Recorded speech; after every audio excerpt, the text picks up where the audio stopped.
Hello there. In today's life and career coaching moment, I have the excellent opportunity of speaking to Glain Roberts-McCabe of the Executive Roundtable.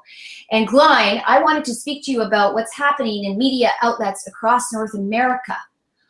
Are we, or should we be, teaching core values in leadership in newsrooms with what's been happening lately? Why is it important that the leadership in newsrooms talk to the values, not just in journalism school?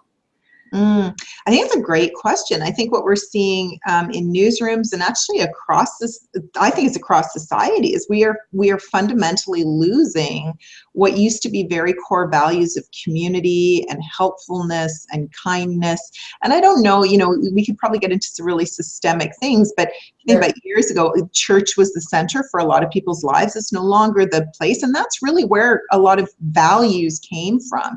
And I think we've now got a void, and what we're replacing those values with are things that I think are a little bit out of whack. The acquisition of stuff and comparison to other people, and thinking that that's going to make us happy. And so I do think leadership needs to step in and start to fill that void. And I think that's where, in places like newsrooms, we need to, that the senior leaders within those environments need to be stepping up and setting the tone for the values on how that particular department or area is going to operate. Because when there's a void, people fill it with their own things. And I think as directionally we are losing our way. I really think as a society, we're getting off the path. That's where leadership can really come in and make a difference. I agree with you. It's almost like old-fashioned values. It's funny to call them old-fashioned, but to be a head of a newsroom is a very, upstanding job in many ways. You're reporting on things that are happening in society. And so how can you recommend, as a leadership trainer and mentor with your organization, what would you say to leaders that are starting off to helm a media outlet? Now it's Bell, now it's other companies getting involved in owning these organizations. What do you say to them about if they're going to report on the news? What are they setting, what kind of examples are they setting to the people who report on the news? Well, I think you've really hit the point here. I mean, the point is when you go to helm an organization, you're no longer the journalist. And so now you're the leader, and your leadership skills are a whole new column for many people. I think particularly when you go into a very focused career path like journalism, where it's all about the craft, and you spend a lot of time with your, building the words and the craft around being a great journalist. When you become a leader, you've got to do the same things around being a leader. And so much of that starts with understanding yourself. And I say to all leaders all the time, to lead other people, you need to know yourself, and you need to have a very good understanding of your own core values, because those core values are going to really drive your behavior, whether you're recognizing it or not. And we often hear leaders say things like, do what I say, not what I do.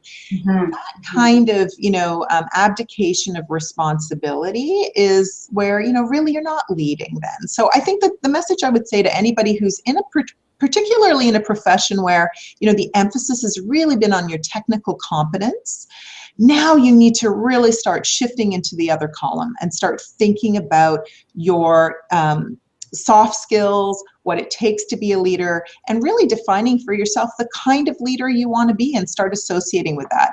Too often, I think, you see, very professional editors or journalists still very much associating with the actual doing of that work versus the leading of that function. So I think that's one of the biggest things, is the mind shift around, I have a brand new role now, and what do I need to do to get myself ready for it?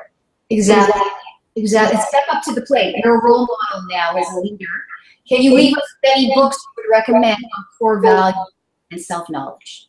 I think there's so many great leadership books out there. I'm a big fan of books that allow you to sort of dig deep into what's going on underneath. One of my favorite books actually gets into values, but gets into also, the way we start to put people in boxes, is by the Arbinger Institute. It's called Leadership and Self-Deception. And it really gets into, you know, what's going on below the surface. That's a very eye-opening book for many people. But the other thing, you know, I think as leaders, you know, get out of the leadership books. You know, Eckhart Tolle's book or books are really amazing reads, bringing, you know, different kinds of philosophy. But really, the point of those books is really about connecting with yourself and who you are. So I think all, you know, books like that can really help you get on a foundation to understand yourself better. And assessments are also a great tool. There's lots of free assessments and things to give you insight into your own behavior, how that's affecting other people. All of those things are just great add-ons that leaders can start to do to educate themselves about their impact and the opportunity that they really have to make a difference for people. Exactly. Glain Roberts-McCabe, that's it. Why you're at the helm of the Executive Roundtable. Thank you for your feedback today on core values and leadership. It was very helpful. You're welcome. It was fun talking to you, Steffi.